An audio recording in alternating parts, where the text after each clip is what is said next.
Merci d'être avec nous sur TV5 Monde. Bienvenue. Si vous nous rejoignez dans 64 minutes, une fois n'est pas coutume, nous allons commencer avec la rubrique culture de Sylvia Garcia. Et on va tout de suite commencer avec un documentaire consacré à Thomas Sankara, figure historique du panafricanisme et de l'anti-impérialisme. Ce qui veut dire que nous devons donner à chaque femme un emploi. Nous devons donner à chaque femme le moyen de gagner honnêtement et dignement sa vie.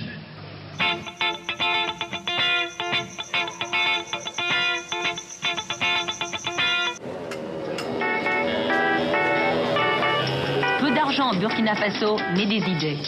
Après la semaine de la femme, la journée du marché obligatoire pour l'homme et la charte de la famille, la télévision locale lance les colombes de la révolution.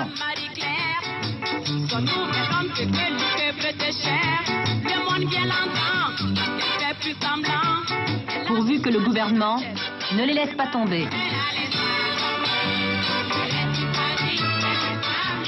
Ce qui veut dire que nous devons donner à chaque femme... Bonsoir Sylvia. Bonsoir, documentaire sorti en salle en Suisse aujourd'hui, réalisé à partir d'archives. On l'a vu, il est donc consacré à Thomas Sankara. Capitaine Thomas Sankara de Christophe Cuplin. Son film est un portrait de ce jeune et brillant intellectuel, héros militaire et guitariste. En 1983, Thomas Sankara devient président de la Haute-Volta, qu'il rebaptisera Burkina Faso, littéralement le pays des hommes intègres. Au-delà des frontières, ce chef d'État atypique a représenté un immense espoir pour la jeunesse africaine. Il a remis en cause l'ordre moral, faisant trembler les puissants des années 80.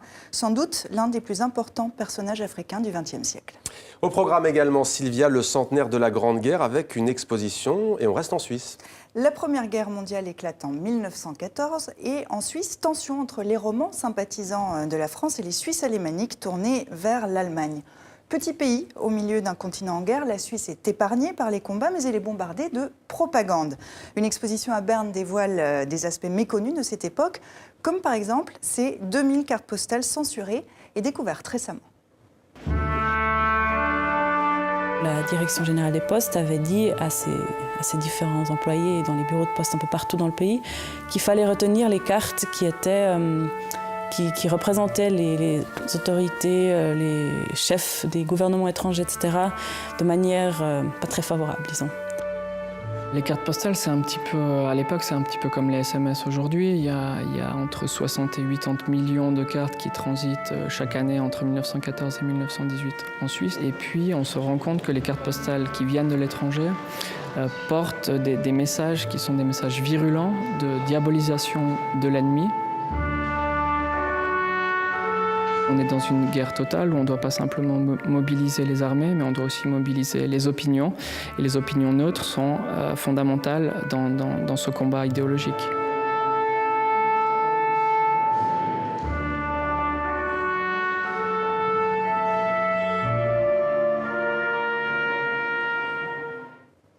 Sous le feu des propagandes, la Suisse face à la Première Guerre mondiale jusqu'au 9 novembre à Berne, Mohamed. C'est désormais officiel, Sylvia, le premier centre Pompidou provisoire s'installera dès le printemps prochain dans le sud de l'Espagne. À Malaga, ville natale de Picasso, ce centre Pompidou Malaga s'établira pour 5 ans dans le Kubo, un bâtiment qui a été aménagé pour accueillir plusieurs dizaines d'œuvres.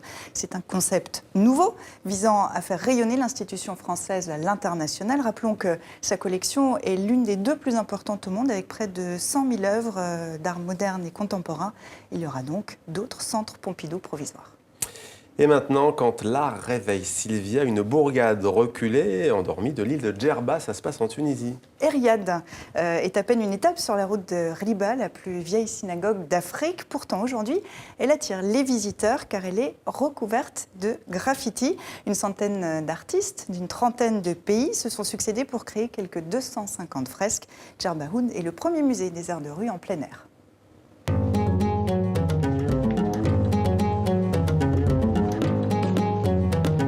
Seul objectif, c'était essayer de faire un nouvel exercice qui sort un peu du commun. Aux artistes, c'est très prétentieux de ma part de dire ça, mais c'est sûr que juste qu'ils se fassent plaisir avec une nouvelle architecture, des coupoles, des voûtes. Et deuxièmement, essayer de parler de la Tunisie d'une autre manière.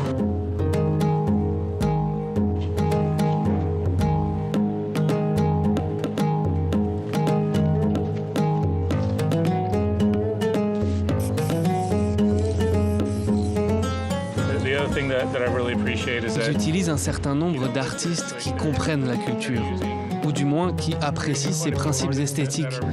Il y a donc des gens qui bâtissent un dialogue avec la communauté au lieu de simplement apposer leur marque sans qu'elle n'ait de rapport avec la communauté.